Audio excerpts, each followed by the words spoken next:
Alors, c'est 2 métiers complètement différents. L'interprétation, l'interprétariat, selon comment on le dit, en fait, c'est vraiment retranscrire, c'est-à-dire traduire littéralement, tout de suite, ce que quelqu'un dit. Par exemple, il y a des traducteurs en cabine, à la traduction simultanée, quelqu'un qui parle, et moi en cabine, avec un casque, qui écoute ce qu'il dit et qui traduit pour des gens qui ont un autre casque et qui m'entendent. Il y a la traduction chuchotée, par exemple tout ce qui est politique ou autre, on ne veut pas qu'il y ait d'électronique, on se met à côté de la personne et on traduit ce qui est en train de se dire. Ou alors on peut faire aussi de la consécutive, la personne fait quelques phrases, et après, nous, une fois qu'elle a fini, au bout d'une minute ou deux, on retraduit tout, ou du moins on fait un condensé, un résumé, selon ce qui est possible de faire.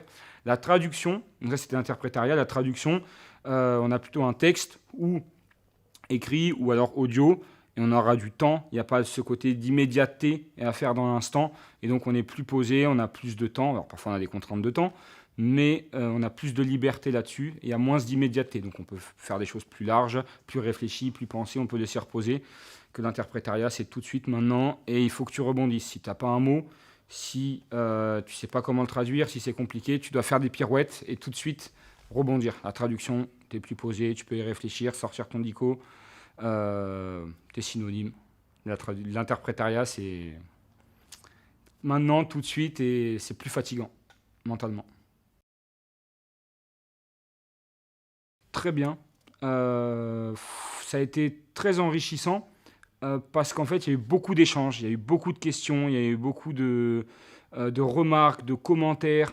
Donc, selon le bagage de chaque élève, il y en a qui avaient un bagage plutôt orienté manga, d'autres orientés Harry Potter, d'autres le Trône de Fer.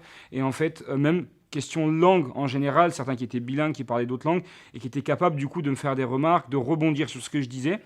Et j'ai aussi beaucoup apprécié parce que parfois, ils pouvaient creuser des choses ou faire une remarque qui est quelque chose que je pense, mais que je coupe parce qu'on a un temps limité. Et en fait, qui rebondissent dessus, ça permet d'en parler, d'échanger, d'avoir un atelier vivant et que ce ne soit pas un cours magistral ou ce soit vraiment que moi qui parle. Et j'aime ce côté de l'échange, de pouvoir leur apporter et surtout qu'ils puissent choisir ce qui les intéresse. Si je sentais qu'il y avait un manga, s'il y avait un, une partie de la traduction en particulier qui les intéresse, qu'on pouvait creuser, qu'ils pouvaient demander tout ce qu'ils voulaient. Et je pense que ça a été vraiment là-dessus un super échange.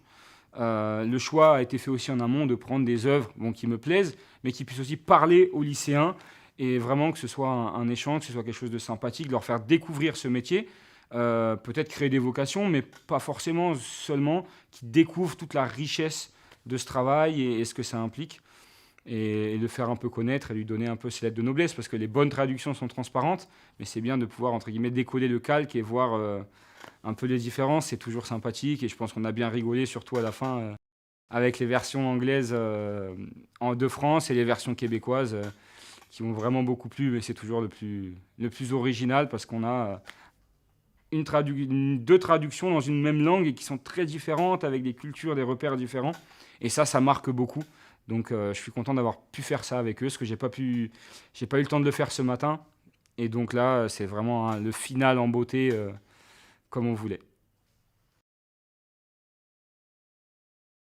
C'était plutôt ma première expérience. Alors avec les jeunes, j'ai eu la chance de pouvoir donner des cours de catalan en tant que job étudiant il y a quelques années à Saint-Cyprien. Du coup, c'est un public qui est plus jeune, qui est moins réceptif. Là, j'aime beaucoup avec les lycéens, c'est qu'on peut échanger. Mais non, c'est un premier contact. En général, je travaille beaucoup seul, moi. Je suis assez solitaire et puis c'est un travail qui requiert de la solitude. Parfois des avis extérieurs quand on a des doutes, mais c'est pas le plus. C'est assez rare.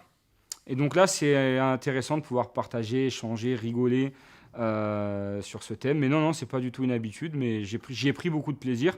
Et je suis content de sentir qu'ils en ont pris aussi. C'est un échange très riche et très beau.